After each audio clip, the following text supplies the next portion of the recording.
NATO is at the same time, as people always say, the most successful alliance in history, etc. But it is based on something that was always very fragile, which is the faith in Article 5, the faith that, if one country is attacked, no matter how small that member of NATO, if it's attacked, then, the rest of NATO, and that, most importantly, the United States, would pile in to defend them. And so the real kind of worry for Europe in this kind of talk is that, what you're really saying is we're not sure about Article 5. It's not just whether Estonia or Poland believes in, that that's the case, and that they start to be worried about whether the U.S. really has their back if Russia was ever to attack them. It also, even more importantly, is whether Russia believes that security guarantee remains, because and most importantly, it is a deterrent. It was, the whole purpose of NATO was never have to fight the former Soviet Union or anyone else after the fall of the Soviet Union. So that is what really worries people in Europe.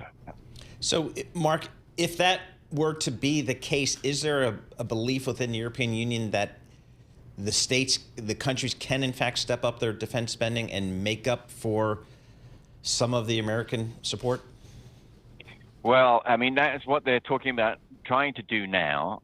It's always been possible. The problem is that they've known that they needed to do this for more than a decade. They have increased their defense spending a lot in recent years, but nowhere near enough, and they started far too late. They've also are not very efficient in the way that they do it, and therefore they have to recognize, they do recognize that they still are not able to defend themselves without the U.S. Marc, I got to squeeze this in. I think it's too important. One of the 14 threads of this over the weekend is that the U.S. or whoever will exit the Baltic region, the Baltic states, defense of the three, Estonia, Latvia, Lithuania, that we will hold Finland less protected.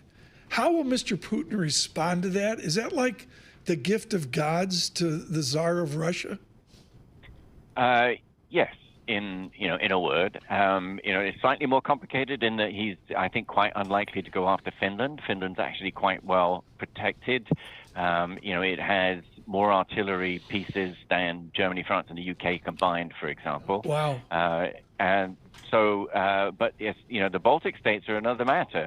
They, in terms of sort of share of GDP, one could say that they spend pretty decently, but they are tiny, and they are definitely, in what Putin considers as the proper sphere of influence of Russia. So, if it succeeds in Ukraine, he will be interested in Moldova, for example. He will be interested in the Baltic states. How he does that, whether by hybrid means, by different kinds of coercion, whether he just invades, but I think the real concern for them would be that that's the logical place if he wants to test whether Article 5 really exists anymore.